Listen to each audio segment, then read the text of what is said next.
Welcome to all in word to physics classes. आज important question के series में लेकर आई हूँ मैं इलेक्ट्रोमैग्नेटिज्म में चैप्टर नंबर 2। यहाँ पर short answer plus long answer दोनों ही टाइप के क्वेश्चंस के बारे में हम डिस्कस करेंगे। और इस पीपीटी का लिंक आपको डिस्क्रिप्शन बॉक्स में मिल जाएगा, वहां से आप डाउनलोड कर लो। फ्री ऑफ कॉस्ट है, किसी भी तरह के कोई चार्जेस नहीं है। और इस पावर पॉइंट प्रेजेंटेशन में आपको क्वेश्चंस के साथ साथ सभी क्वेश्चन के आंसर्स भी मिलेंगे। तो रिक्वेस्ट है मेरे स्टूडेंट्स आप सभी से, एग्जाम में जाने से पहले एक बार इस पावर पॉइंट प्रेजेंटेशन को आपको देखकर ही जाना है। 101% में गारंटी ले रही हूँ, यहाँ से क्वेश्चन आएगा ही आएगा, ठीक है।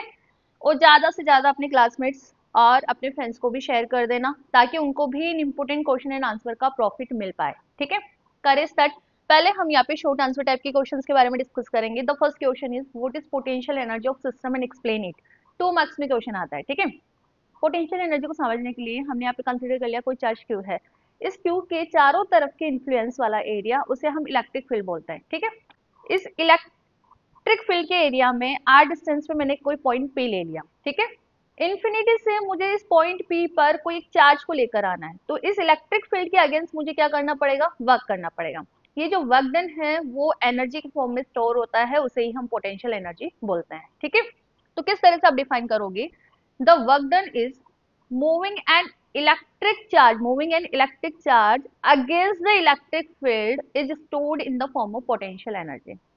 या सेकेंड डेफिनेशन की मैं बात करूं, the work done in bringing a positive charge from infinity to a point against the field, this is equal to electric potential at that point. इस पॉइंट पे वो इलेक्ट्रिक पोटेंशियल की वैल्यू कहलाएगी, ठीक है। W इक्वल टू यहाँ पे work done का वैल्यू होता है Q मल्टीपल V यहाँ पे पोटेंशियल होता है, और ये पोटेंशियल एनर्जी के फॉर्म में स्टोर होता है, तो इसे ही हम U से डिफाइन करते हैं।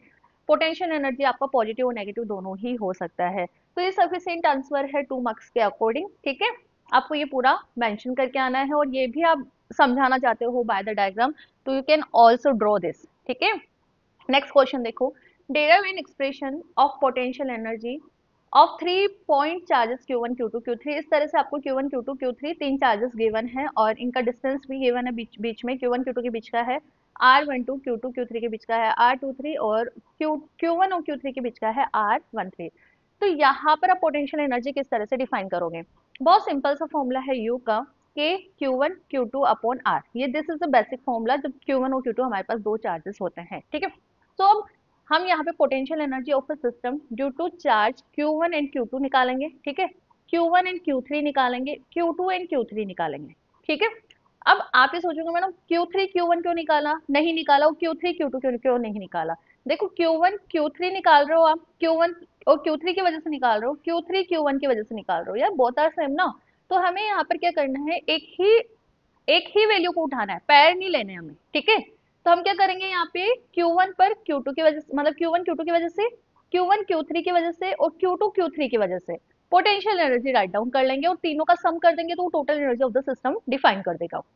तो potential energy of a system due to charge Q1 and Q2 कितना होगा, Q1 Q2 की वजह से U12, और U12 क्या होगा, K Q1 Q2 upon R12। Distance कितना है बीच में दोनों का, R12। सिमिलरली बेटा मैं बात करूं one on Q1 and Q3 की वजह से, तो K Q1 Q3 upon R13, और Q2 Q3 की वजह से मैं बात करूं तो K Q2 Q3 upon R23, and this is U23। Total की हम बात करें तो तीनों का सम कर दो, ये तीनों का सम करोगे तो this is the total potential energy of the system, ठीक है। ये रिप्रेजेंट कर रहा है जब तीन चार्जेस आपके इस तरह से सिचुएटेड है। कॉन्सेप्ट ये ध्यान रखना है, the basic formula is K Q1 Q2 upon R, this is. Second, हम यहाँ पे पेयर सेम आ रहा है तो पेयर की फॉर्मेशन में नहीं लेंगे, एक बार ही वैल्यू को काउंट करेंगे, ठीक है। सिमिलरली जैसे हमने 3 चार्ज पार्टिकल के लिए निकाला है, इसी तरह से एंड डिस्क्रीट चार्जेस के लिए भी 2 मार्क्स में क्वेश्चन आ जाता है। तो अब यहाँ पे क्या करना है, जिस तरह से हमने 3 चार्जेस के लिए निकाला है, उसी तरह से हम यहाँ पे एंड चार्ज पार्टिकल, मतलब Q1 Q2 Q3 Q4 Q5, इस तरह से आपके पास Q1 चार्जेस है, ठीक है। और इनकी वजह से आपको पोटेंशियल एनर्जी निकालना है, मतलब Q1 पे Q2 की वजह से, तो यहाँ पे R12 हो गया इन दोनों के बीच का डिस्टेंस, ठीक है। Q1 का Q1 Q3 के बीच में निकालना है, तो R13 आ गया। Q1 Q4 के बीच में निकालना है, तो R14 आ गया, इन दोनों के बीच में डिस्टेंस। तो जिस तरह से हम पोटेंशियल एनर्जी Q1 Q2 के लिए लिखेंगे, Q1 Q3 के लिए लिखेंगे, Q4 के लिए लिखेंगे इसी तरह से Q1 Qn तक लिखेंगे, ठीक है। और सेम यही प्रोसेस Q2 का Q1 के साथ, Q2 का Q3 के साथ, Q2 का Q4 के साथ और Q2 का Qn तक जाएगा। सेम Q3 का Q1 Q2 सेम के साथ नहीं होता, बस अलग के साथ होता है। जैसे Q3 का Q3 के साथ नहीं होएगा, अदर के साथ होएगा, ठीक है। तो इस तरह से ओवरऑल पोटेंशियल एनर्जी किस तरह से डिफाइन करेंगे, इसको लिखना आप थ्योरी भी मेंशन करनी होती है हमेशा। If a system has and discrete charges Q1 Q2 Qn, then the total potential energy of the system will be the sum of the potential energy due to the each pair of the point। अब यहाँ पे हमने हर एक point, हर एक pair mention करा है, मतलब कैसे बेटा देखना, इधर कंफ्यूजन नहीं होना चाहिए किसी तरह का। Q1 Q2 की वजह से इस डिवाइड बाय R12 प्लस के Q1 का Q3 की वजह से R13 डेट डेट दिस कहाँ जाएगा, के Q1 Qn तक जाएगा और R1n। सिमिलरली बेटा मैं बात करूंगी के Q2 का Q1 पे R21 प्लस के Q2 का Q3 से R23, ठीक है। तो बेटा हम बात करें ये वाला पैर और ये वाला पैर दोनों सेम है, ये वाला पैर और ये वाला पैर दोनों सेम है। तो बेसिकली यहाँ पर जो सम मतलब टोटल एनर्जी आएगी, तो उसमें हम क्या करेंगे, हमारे पास हर एक पेड़ दो दो बार आ रहा है, तो 1/2 मतलब हाफ कर देंगे, ठीक है। क्यों, क्योंकि हमने इस फॉर्मेशन में सारे ही वो एलिमेंट्स लिखे हैं। यहाँ पे ऐसे नहीं करा कि ये वैल्यू एक बार ही लिख दी फिर Q2 Q1 अपॉन R21 नहीं लिखा, हमने इसमें सभी मेंशन कर रहे, सभी मेंशन करे तो टोटल निकालने के लिए हम क्या करेंगे, फिर हाफ कर देंगे। क्यों, क्योंकि हमें डबल पेयर मतलब पेयर की फॉर्मेशन में काउंट ही नहीं करना, ठीक है। तो U इक्वल टू, ये एक्सप्रेशन समझ आ गया होगा कैसे निकाला है। तो यहाँ पर यदि हम आई और जे के फॉर्म में लिखे तो all pair K Q I Q J upon R I J, और ये सभी क्या है पेयरिंग के फॉर्म में है, तो हमने 1/2 कर दिया और इंडिविजुअल हमने इसको रिप्रेजेंट कर दिया।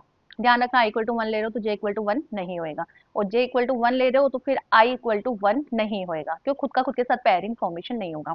तो के की वैल्यू कितनी होती है, 1/4 pi epsilon not, epsilon not is the permittivity of the free space, तो 1/2 एंड दिस वैल्यू ये रिप्रेजेंट करता है potential, total potential energy of the system for and discrete charge particle, है ना। इजी सा एक्सप्लेनेशन है।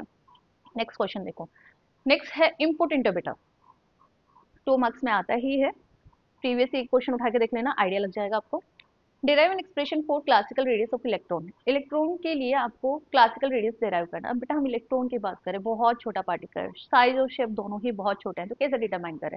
इसको डिटरमाइन करने के लिए हमने क्या कंसिडर कर लिया, जो इलेक्ट्रॉन है वो आपका यूनिफॉर्मली चार्ज स्पेयर है, क्या है, यूनिफॉर्मली चार्ज स्पेयर है। हमने ये माना है, यहाँ पे कंसिडर करा है इलेक्ट्रॉन को, ये इलेक्ट्रॉन इस तरह से, ठीक है।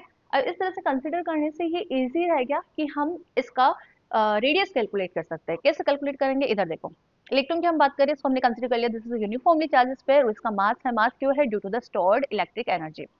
अब यहाँ पे पोटेंशियल एनर्जी कितना होगा for the uniformly charge sphere, एक इसमें टॉपिक है the value of potential energy built a uniform charge sphere, ठीक है, इसका डेरिवेशन आगे आएगा। तो वहां से ये डायरेक्ट वैल्यू हमें लिखी है कि कोई भी यूनिफॉर्मली चार्ज स्फीयर होता है तो उसके लिए पोटेंशियल एनर्जी होती है 3/5 के क्यू स्क्वायर अपॉन आर। क्यों, वहाँ पे अमाउंट ऑफ चार्ज होता है, तो यहाँ पे आपका ई है, इलेक्ट्रॉन है, तो इलेक्ट्रॉन का चार्ज क्या हो जाएगा, ई स्क्वायर। एंड हम बात करें बेटा आइंस्टाइन इक्वेशन की, तो आइंस्टाइन मास एनर्जी क्या बोलता है, u equal to m c square. यदि हम इक्वेशन 1 एंड 2 को दोनों को इक्वल रख दे, यदि हमने दोनों को इक्वल रख दिया और आर वाला आर कैलकुलेट करना, तो हमने आर को एक तरफ ले लिया, बाकी सारे कोफिशिएंट्स को एक तरफ ले लिया। तो ना what is k, k है 1/4 pi epsilon not which is 9 into 10 की पावर 9, ठीक है। e क्या है, charge of electron, m is the mass of electrons, is the velocity of light, so all are the constant values if we put all the values, ठीक है। तो r यदि हमने कैलकुलेट करा तो रिजल्ट विल बी 1.69 into 10 की power minus का 15, 10 की पावर माइनस 15 को हम बोलते हैं फर्मी, ठीक है। तो क्लासिकल रेडियस कितना निकल कर आ रहा है, 1.69 into 10 की पावर माइनस का 15 फर्मी, ठीक है। ये माइनस का 15 मीटर, माइनस का 15 बोल रहे हो तो मीटर बोलोगे, और 1.69 बोल रहे हो तो उसके आगे फर्मी लगाओगे, क्योंकि 10 की पावर माइनस का 15 है। Next what is electric dipole, जब दो अपोजिट चार्जेस, मतलब दो अपोजिट चार्जेस जिनका मैग्नीट्यूड सेम होता है, they are separated from a very small distance, जिसे हम डी से रिप्रेजेंट करेंगे, तो ये डायपोल की फॉर्मेशन करते हैं, इसे हम इलेक्ट्रिक डायपोल बोलते हैं। When the two equal and opposite charges are separated by a very small distance, then this couple of charges is known as electric dipole. That is clear? देखो यहाँ पे बताया भी है, एक नेगेटिव चार्ज है, पॉजिटिव चार्ज है, magnitude दोनों का सेम है, बट अपोजिट डायरेक्शन, मतलब अपोजिट चार्ज पार्टिकल, एक है नेगेटिव और एक है पॉजिटिव, दोनों वेरी स्मॉल डिस्टेंस से सेपरेटेड है, इसे हमने स्मॉल डी लिखा है। तो डायपोल होता है P equal to q multiple d, ठीक है। आगे बढ़ो, what do understand by the invariance of charge? छोटा सा कॉन्सेप्ट है, अच्छा सा कॉन्सेप्ट है, इंपॉर्टेंट है ये भी। चार्ज इनवेरियंस होता क्या है? बेटा मैं बात करूँ, कोई मेरे पास इलेक्ट्रिक सिस्टम है, क्या बोला मैंने? इलेक्ट्रिक सिस्टम है। इस इलेक्ट्रिक सिस्टम में जब ये स्टैटिक है, स्टैटिक मतलब स्टेशनरी, मतलब स्टैटिक का मतलब समझते हो, रेस्ट पे, ठीक है। That time amount of charge किसके इक्वल होगा? जब यही इलेक्ट्रिक सिस्टम मूवेबल हो। मतलब मैं क्या बोल रही हूँ बेटा, कि जब कोई इलेक्ट्रिक सिस्टम स्टैटिक पे होता है या मूवेबल पे होता है, तो अमाउंट ऑफ चार्ज पे कोई इफेक्ट नहीं पड़ता। अमाउंट ऑफ चार्ज बेटा मैं बात कर रही हूँ मैग्नीट्यूड ऑफ चार्ज पे, ठीक है। मैग्नीट्यूड ऑफ चार्ज पे कोई इफेक्ट नहीं पड़ता। और ये कॉन्सेप्ट हमने कुलाम्स लॉ 12th क्लास में भी पढ़ा हुआ है, कि जब भी कोई भी आपका इलेक्ट्रिक सिस्टम है वो स्टेशनरी है, that time amount of charge, और यदि वही मूविंग स्टेट में है that time amount of charge, मतलब magnitude of amount of charge यहाँ पे चेंज नहीं होता है, उसे ही हम इनवेरियंस ऑफ चार्ज बोलते हैं। छोटा सा कॉन्सेप्ट है, ठीक है। इसको समझने के लिए यहाँ पे एक एग्जांपल भी लिया है, इसको लिखो पहले। It has been experimentally prove that the total charge in electric system does not change by the motion of charge carriers. इनके मोशन ऑफ चार्ज कैरियर से इसके मैग्नीट्यूड पे कोई इफेक्ट नहीं पड़ेगा। लाइक दैट यहाँ पे एक एग्जांपल ले लेते हैं हम हीलियम के। एटम्स के बारे में क्या जानते हो? बोलते हो ना कि atom is the smallest unit of the matter, and इसका ये इलेक्ट्रिकली न्यूट्रल होता है वायु से, कि ये इलेक्ट्रिकली न्यूट्रल होता है। बिकॉज हम बोलते हैं कि जितना नंबर ऑफ प्रोटॉन है उतना ही नंबर ऑफ इलेक्ट्रॉन है, तो ये एक दूसरे के चार्ज को कैंसिल आउट कर देते हैं। That's why atom will be electrically neutral, ठीक है। तो एक हीलियम एटम उठा लो, हीलियम मॉलिक्यूल उठा लो। अब हीलियम की मैं बात करूँ तो आउटर सेल में 2 इलेक्ट्रॉन रिवॉल्व कर रहे हैं और 2 प्रोटॉन है वो न्यूक्लियस में स्ट्रांगली बंधे हुए हैं। तो ये जब स्टैटिक है तब इलेक्ट्रिकली न्यूट्रल है।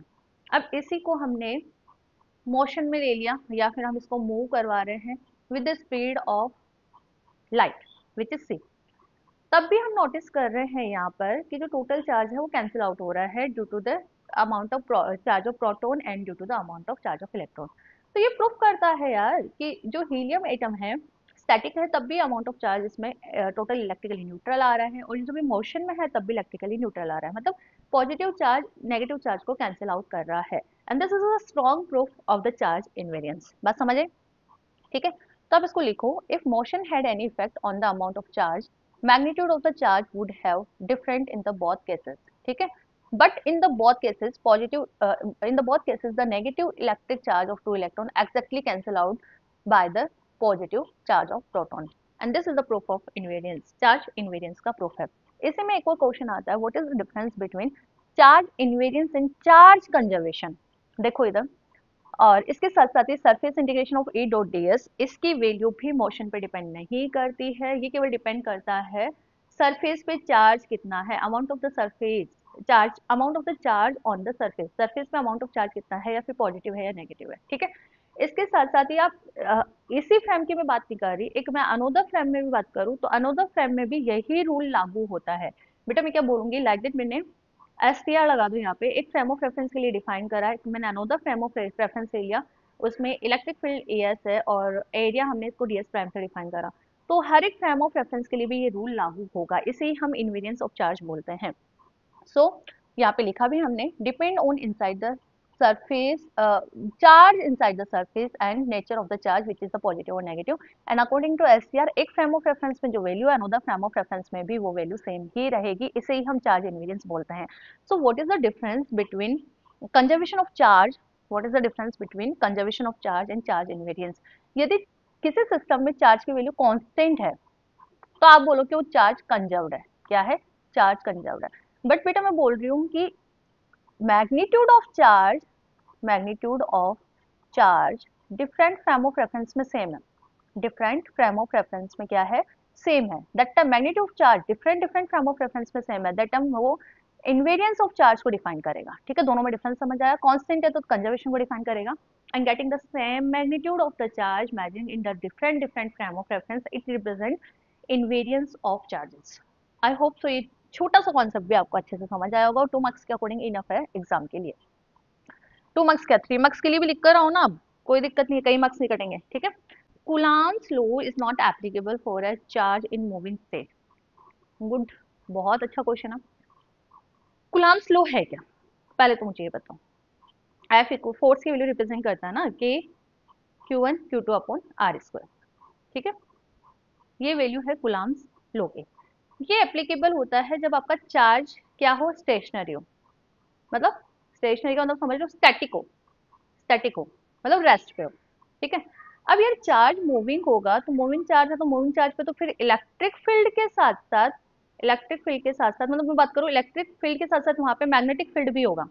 दैट टाइम यदि आप टोटल फोर्स रिप्रेजेंट करोगे तो उसके लिए तो फिर हम लॉरेंज फोर्स पे जाते हैं, लॉरेंज फोर्स फॉर्मूला यूज में लेते हैं। क्यों? बिकॉज जो मूविंग चार्ज है वो इलेक्ट्रिक फील्ड के साथ साथ मैग्नेटिक फील्ड भी प्रोड्यूस करता है। तो वहां पर लोरेंस फोर्स का जो फॉर्मूला है वो हम डिस्क्राइब करते हैं for the total force, not coulomb law. Coulomb law तभी एप्लीकेबल होता है जब वो चार्ज पार्टिकल स्टेशनरी हो, बिकॉज स्टेशनरी रहता है तब वहां पे केवल इलेक्ट्रिक फील्ड होता है, जैसे मूविंग में होगा तो दोनों ही फील्ड वहां पे वर्क करेंगे। तो this is not applicable for the moving charge particle. तो इसको लिखो, Coulomb's law is not fully applicable to a moving charge because a moving charge generates both an electric and magnetic field, and the then force exerted on a charge in a magnetic field is described by the Lorentz force law, which is more comprehensive than Coulomb's law alone. While the Coulomb's law describes the force between stationary charges, the presence of a magnetic field due to the moving charges complicates the calculation of the net force. ठीक है, बात समझ आ गई। Next question देखो, derive an expression of torque acting on A dipole, ये भी 2 marks में आया हुआ है, ठीक है। क्या है? Derive expression of torque acting on A dipole place in a uniform electric field. या फिर एक और इसी में क्वेश्चन आता है, show that in a uniform electric field electron experiences torque not the force, force में यहाँ पे क्या होता है, जीरो होता है, पर torque is not equal to zero, ये प्रूफ करना है। तो देखो इधर, इसमें हमने क्या करा है, यहाँ पर डायपोल ले लिया, minus Q plus Q, D distance से सेपरेटेड है और इसको हमने एक्सटर्नल इलेक्ट्रिक फील्ड में रखा है जो कि यूनिफॉर्म है। यूनिफॉर्म है मतलब समझते हो ना, इसका मैग्नीट्यूड और डायरेक्शन सेम है। अब देखो, और हर एक पॉइंट पे वैल्यू ऑफ इलेक्ट्रिक फील्ड भी क्या है, सेम है। कहाँ गया अपना कर शो, अच्छा ये उधर चला गया। देखो अभी तक चार्ज है, इलेक्ट्रिक फील्ड है, तो फोर्स एक्ट होगा F equal to Q E, पड़ा हुआ है, ठीक है। तब मैं बात करूँ बेटा, पॉजिटिव चार्ज की वजह से फोर्स का डायरेक्शन इस तरफ है, ठीक है, नेगेटिव चार्ज की वजह से फोर्स का डायरेक्शन इस तरह है। तो नेट फोर्स कितना हुआ, नेट फोर्स में बात करूँ कितना हुआ बेटा, एक दूसरे के अपोजिट डायरेक्शन में तो जीरो। तो ये सेकंड क्वेश्चन का आपका आंसर हो गया। तो कैसे लिख कर आओगे, due to the uniform electric field A, a force plus QE act on the charge plus Q in the direction of the field, field की डायरेक्शन हमने इसी तरफ ली है, and a force minus QE act on the charge minus Q in the opposite direction of the field, ठीक है। तो net force कितना होगा, रिजल्टेंट फोर्स जीरो आ रहा है, तो एक का आंसर ये रहा। बट अभी हमें डायपोल भी निकालना है। अब यदि एफ जीरो है मतलब यहाँ पे no linear displacement, linear displacement किसी भी तरह का यहाँ पर नहीं है, ठीक है। तो इसको लिखो हम, therefore there will be no linear displacement of an electric dipole placed in a uniform electric field, ठीक है। बट हम यहाँ पे टॉर्क कैलकुलेट कर सकते हैं, कैसे, बिकॉज ये जो कपल है, दोनों का कपल है वो टॉर्क जनरेट कर रहा है, और टॉर्क की वैल्यू होती है मैग्नीट्यूड ऑफ द फोर्स, ठीक है। दोनों में से एक का फोर्स ले लो आप, इसके साथ multiplication of perpendicular distance between the line of the action of the force, इसके लिए हमने एक परपेंडिकुलर यहाँ पे ड्रॉ कर दिया, और यहाँ पे हमने कंसीडर करा दिस इज एंगल थीटा, कि थीटा एंगल पे इंक्लाइंड है। तो ये जो परपेंडिकुलर डिस्टेंस है वो कितना हो जाएगा, यदि ये डी है, ठीक है, और ये आपका थीटा है, तो आपको परपेंडिकुलर डिस्टेंस निकालना है, मतलब D sine theta. So how we write, तो इक्वल टू मैग्नीट्यूड कितना है, Q E multiple B C, B C की वैल्यू हमने निकाली D sine theta, Q multiple D, this is P ना, डायपोल मोमेंट, तो टॉर्क की वैल्यू हमारे पास कितना आ गया, P E sine theta. It's depends on theta, theta यदि 90 डिग्री है, मतलब मैं बोलूँ बेटा both are the perpendicular, both are the perpendicular, both are perpendicular, तो फिर plus q minus q perpendicular, मतलब आपको इस तरह से ड्रॉ करना है। दैट टाइम टॉर्क की वैल्यू मैक्सिमम होगी, क्योंकि साइन 90 कितना होता है 1। अब हम बोलो पैरेलल है, दोनों यदि पैरेलल है तो फिर वहां पे थीटा कितना हुआ, 0 डिग्री, थीटा 0 डिग्री तो साइन जीरो जीरो होता है। अब हम बात करें यहाँ पे एंटी पैरेलल है, मतलब थीटा इक्वल टू 180 डिग्री है, दैट टाइम भी आपका टो कितना आएगा, जीरो आएगा। तो मैक्सिमम कब होता है, जब थीटा इक्वल टू 90 डिग्री हो, और मिनिमम कब होगा, जब थीटा इक्वल टू जीरो या फिर थीटा इक्वल टू 180 डिग्री हो, ठीक है। इस तरह से शॉर्ट आंसर टाइप के क्वेश्चन के बारे में हमने डिस्कस कर लिया। अब हम लॉन्ग आंसर टाइप में आते हैं। लॉन्ग आंसर टाइप के मैं आंसर्स आपको यहाँ पे सिंप्लीफाई नहीं कराऊंगी, आंसर्स में मैंने लेक्चर नंबर लिखा हुआ है, ठीक है। उस लेक्चर पे जाना, प्लेलिस्ट यूज में लेनी है आपको, प्लेलिस्ट है आपका इलेक्ट्रोमैग्नेटिज्म के नाम से, चैनल में इलेक्ट्रोमैग्नेटिज्म के नाम से प्लेलिस्ट मिल जाएगी, वहां पे आपको सभी क्वेश्चंस के आंसर मिल जाएंगे। लेक्चर नंबर मैंने आगे डाल रखा है। तो देखो, derive the expression for the energy, ये बोला था ना मैंने कि किसी भी यूनिफॉर्मली चार्ज स्फीयर को बिल्ड करने के लिए एनर्जी रिक्वायरमेंट होता है 3/5 के Q square by R, this is U. ये फॉर्मूला मतलब ये आपको डेराइव करना है यूनिफॉर्मली चार्ज स्फीयर के लिए। इसका आंसर आपको लेक्चर नंबर 17 के अंदर मिल जाएगा, और कम मतलब एक्सप्लेनेशन आपको लेक्चर नंबर 17 में मिल जाएगा। आंसर तो मैंने इसके अंदर इस वाला पावर पॉइंट प्रेजेंटेशन में भी डाला है। यहाँ से अच्छे से समझ आ रहा है तो कोई दिक्कत नहीं, और आ जाएगा डेफिनेटली, आपको यही से समझ आ जाएगा। ठीक है, सेकंड क्वेश्चन देखो बेटा, लॉन्ग आंसर टाइप में न्यूमेरिकल्स देख लो। हाँ, मैंने न्यूमेरिकल्स भी निकाले थे। क्वेश्चन नंबर, ये सीबीएच पब्लिकेशन, ठीक है ना, ताकि आपको कंफ्यूजन नहीं हो। सब सब स्टूडेंट्स अलग अलग बुक से पढ़ता है। तो ये क्वेश्चन मैंने सीबीएच पब्लिकेशन से लेके है। Example number 10, 13, 15, 17, 20, 23, 24, 25, 27, 33, 34। ठीक है, अब नेक्स्ट क्वेश्चन देखो, derive an expression for the potential and electric field at any point R theta in the electric field due to electric dipole. Electric dipole की वजह से आपको आर थीटा, दो पॉइंट है, आर थीटा एक point है जहाँ पे पोटेंशियल इलेक्ट्रिक फील्ड का एक्सप्रेशन निकालना है। इसका आंसर मैंने मेंशन करा है कंप्लीट। ठीक है, एक बार आप खुद से करना, हो जाएगा, इजी है। 12th में भी करा हुआ है आपने ये। आगे बढ़े, देखो अब next question is next obtain an expression for electric potential due to uniformly charged sphere cell at external interior point and show that the external points of the cell behave as if charge were concentrated at its center। इसका answer भी आपको complete यहाँ मिल जाएगा, अच्छे से कर लेना आप। ठीक है, और टाइम नहीं होगा अभी तो लिखने का, डायरेक्ट आप इसकी फोटो कॉपी निकलवा। ठीक है, एक पेज पे 4 पीपीटी सेट हो जाती है, मतलब एक पेज पे आगे पीछे मिला है तो 8 पावर पॉइंट प्रेजेंटेशन के पेज आ जाएंगे आपके, मतलब स्लाइड्स आ जाएगी। नेक्स्ट देखो, ये भी मोस्ट है, मतलब पॉइजन इक्वेशन या फिर लाप्लास इक्वेशन से एक क्वेश्चन आता जाता है। ठीक है ना, तो ये क्वेश्चन भी देख लेना, ये वाला क्वेश्चन भी देख लेना। थोड़ा सा मैं इसका रिव्यू बता देती हूँ। लाप्लास ऑपरेटर क्या होता है, पॉइजन इक्वेशन क्या होती है, और लाप्लास इक्वेशन क्या होती है। गोस लो क्या बोलता है, गोस लो बोलता है कि divergence of electric field emerging from a close surface is equal to 1 upon epsilon time of charge density, बोलते हो ना Q अपॉन एप्सिलॉन नोट।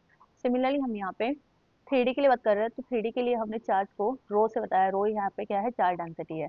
तो del dot E equal to rho upon epsilon naught. E को हम क्या बोलते हैं, E equal to electric field और पोटेंशियल के बीच में रिलेशन क्या होता है, बताओ, माइनस का डेल फाई। तो हमने E की वैल्यू यहाँ पे पुट कर दी। अब ये किस चीज को रिप्रेजेंट कर रहा है, ये बोल रहा है भाई कि this is the divergence of gradient of phi, divergence and gradient of phi, gradient of phi, इसी चीज को रिप्रेजेंट कर रहा है। इसको अलग से सेपरेटली आप सॉल्व करो। यदि आप इसको सेपरेटली सॉल्व करोगे ना, तो आई का आई के साथ हो जाएगा, जेगा जी के साथ हो जाएगा, के का के के साथ हो जाएगा। बेसिकली मेरे पास del square upon del of X square, क्यों आई का आई के साथ होता है तब 1 आता है, जे का जे के साथ होगा तब 1 आएगा। तो मेरे पास बेसिकली बेटा वैल्यू ये आ रही है।